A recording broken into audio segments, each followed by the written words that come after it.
"I thought you would be a proper dockyard diesel, but I was wrong," he said. "Can you make up for lost time, Henry?" "Oh, yes, sir," Henry replied happily.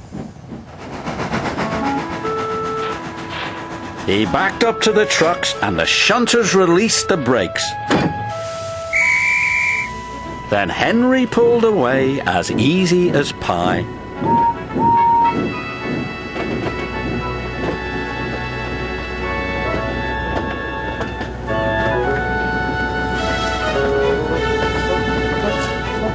And the engines cheered.